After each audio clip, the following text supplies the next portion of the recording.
नमस्कार मु doctor Manorama Mohanty head IMD Bhubaneswar पूरा ओडिशा राज्यर वेदर ब्रीफिंग करुच्ची। देखा गत 24 घंटार record lowest minimum temperature record कराई फुलबाणी ठारे 10.5 डिग्री सेल्सियस।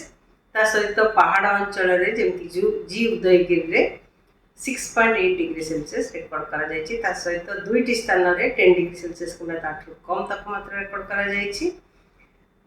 जे देखा डे टेम्परेचर माने मैक्सिमम टेम्परेचर 6 स्थान में 31 डिग्री सेल्सियस कि तापमात्रा रेकर्ड कर सहित आमर day temperature north Odisha interior Odisha रे आभ्यंतरीण ओडिशा रे 2 to 3 डिग्री सेल्सियस 2-3 स्थान में रेकर्ड कर आउ सब स्थान में मोस्टली स्वाभाविक टेम्परेचर रही।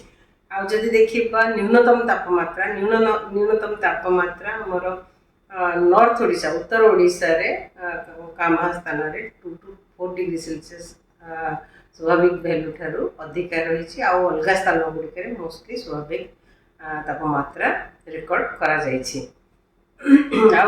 स्थान रे जमती कि चांदबाली पारादीप जगतसिंहपुर केन्द्रापड़ा ठारे घन कुड़ी रेकर्ड कर पारलाखेमुंडी भुवनेश्वर बारिपदा भवानीपाटना राउरकेला ठारे हल्का मध्यम कुड़ी देखा सिमिलीगुड़ा ठारे 9.6 डिग्री सेल्सियस तापमात्रा रेकर्ड कर दारिंगबाड़ी ठारे 11 डिग्री सेल्सियस ढेंकानाल ठारे 11.9 डिग्री सेल्सियस और मैक्सिमम टेम्परेचर डे टेम्परेचर जब देखा झारसुगुड़ा ठारे 31.6 डिग्री सेल्सियस संबलपुर ठारे 31.5 डिग्री सेल्सियस पारलाखेमुंडी ठारे 31.4 डिग्री सेल्सियस तापमात्रा रेकर्ड कर न्यूनतम तापमात्रा पारादीप और अनुगुल रे मोस्टली स्वाभाविक वैल्यू रही कि डिपार्चर जब देखा -0.3 और -0.9 डिग्री सेल्सियस रही। भुवनेश्वर नॉर्मल रही किंतु आम आभ्यंतरण ओडिशा जमती कि संबलपुर सुंदरगढ़ रे 3 ରୁ 5 डिग्री एबव नॉर्मल रही। वर्तमान जब देखा सेमती किसी विशेष पाणीपागर स्थिति नहीं से आगामी 7 दिन पर्यंत पाग मुख्यतः सुखिला रही संभावना रही वर्षा होबार विशेष संभावना नहीं।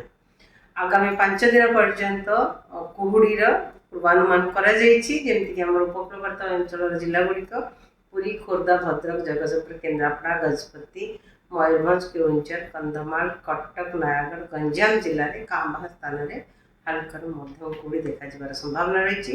सहित आगामी 2 दिन घन कुड़ीर वार्निंग जारी कर घन कुड़ी कांबा स्थान में होबार संभावना रही जमती कि भद्रक जिले में केन्द्रापड़ा जिले में जगतसिंहपुर खोर्धा पुरी जिले में आज काली कांबा स्थान में जमती कि केन्द्रापड़ा जगतसिंहपुर पुरी जिले में घन कुड़ी देखा रही संभावना रही। न्यूनतम तापमात्रा जदि आम पूर्वानुमान करवा आगामी 6-7 दिन पर्यंत न्यूनतम तापमात्रा विशेष परिवर्तन होबार संभावना नहीं। धन्यवाद।